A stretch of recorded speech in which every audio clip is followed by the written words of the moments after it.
konvoy datang ke sini dalam rangka apa, Kak? Kami datang ke sini dalam rangka mengerjakan tugas dari kuliah tentang mata kuliah pendidikan, pendalaman pendidikan kewarganegaraan. Itu materinya tentang nilai persatuan dalam sila Pancasila sila ketiga. Nah, berhubungan dengan itu kan TNI ini punya tugas untuk menjaga persatuan Indonesia. Jadi kami mewawancarai anggota-anggota TNI mengenai nilai tersebut. Apa tanggapannya dengan pameran ini? Tanggapannya ya bagus ini kan itu pameran ini kan dalam rangka memperingati Dirgahayu TNI ke-74.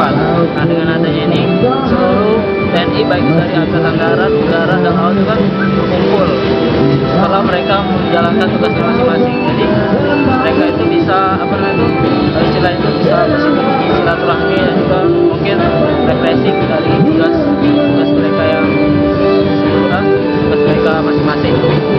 Beberapa stand-stand di sini kan setidaknya kita itu datanglah ke stand itu bisa foto-foto atau berbagi share